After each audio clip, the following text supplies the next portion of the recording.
Bismillahirrahmanirrahim. Assalamualaikum warahmatullahi wabarakatuh. Selamat pagi anak-anak. Selamat datang dan selamat bergabung di sekolah kita yang tercinta, SMP Negeri 1 Kalitidung. Baik, pada pagi hari ini kita akan mulai pelajaran kita yang pertama di MPLS ini dengan materi wawasan wiyata mandala ya. Tapi sebelumnya kalian perlu Ibu perkenalkan dulu ya. Di sini nama Ibu sudah ditulis di situ. Saya Eni Yuliati yang nanti akan mengajar kalian pada pelajaran bahasa Inggris ya. Oke. Pada materi kali ini nanti ada beberapa hal yang perlu kalian ketahui ya, yang perlu kalian pelajari ya. Di antaranya yang pertama nanti kalian perlu tahu apa sih yang dimaksud dengan wawasan wiyata mandala. Sudah pernah dengar kata itu sebelumnya? Oke.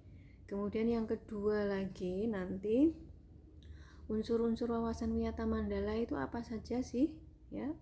Kemudian yang berikutnya sekolah sebagai lingkungan pendidikan.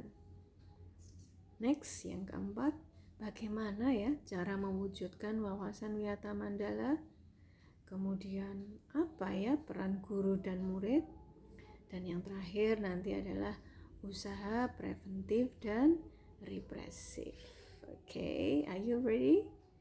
Good. Kita mulai dengan materi yang pertama ya, pengertian dari wawasan wiyata mandala. Kalau dilihat dari arti di kamus, yang dimaksud dengan wawasan itu adalah cara meninjau, cara memandang atau cara melihat indrawi terhadap sesuatu. Di sini kita batasi sesuatunya itu dengan lingkungan ya. Kemudian wiyata itu apa? Wiyata adalah pendidikan, sementara mandala itu adalah lingkaran atau bulatan atau bundaran. Jadi kalau kita gabungkan, yang dimaksud dengan wawasan wiyata mandala adalah cara memandang sekolah sebagai lingkungan pendidikan dan pembelajaran. Oke, gampang kan ya? Good. Kita lanjut dengan yang berikutnya, yaitu ini. Unsur-unsur wiyata mandala itu apa saja ya? Ada 5 unsur wiyata mandala. Yang pertama tentu saja sekolah itu sendiri sebagai lingkungan pendidikan. Kemudian yang kedua, kepala sekolah. Ini yang mempunyai wewenang dan tanggung jawab penuh atas penyelenggaraan pendidikan dalam lingkungan sekolah.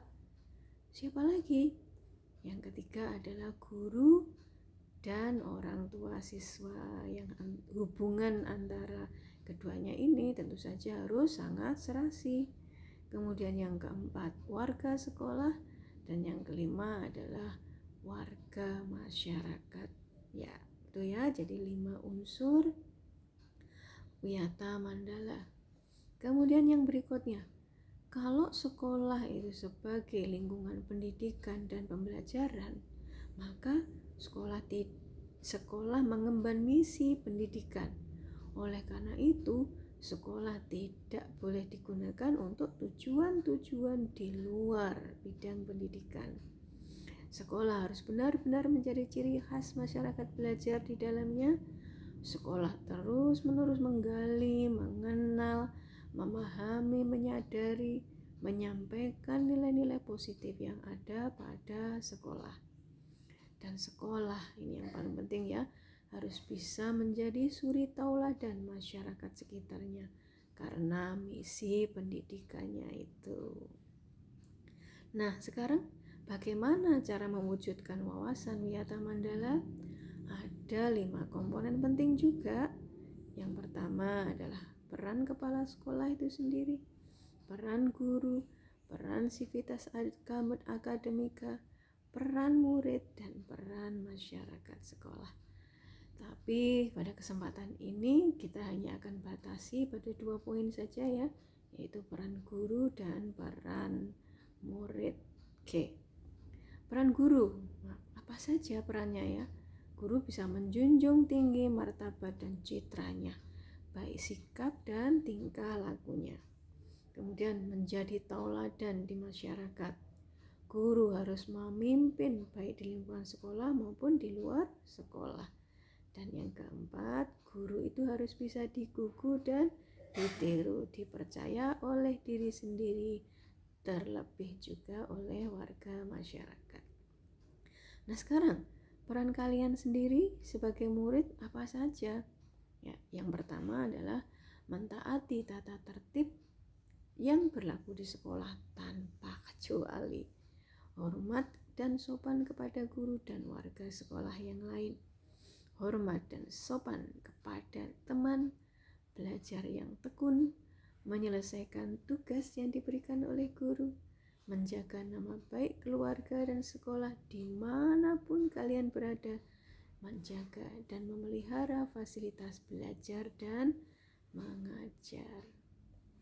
Nah, untuk mekanisme pelaksanaannya bagaimana?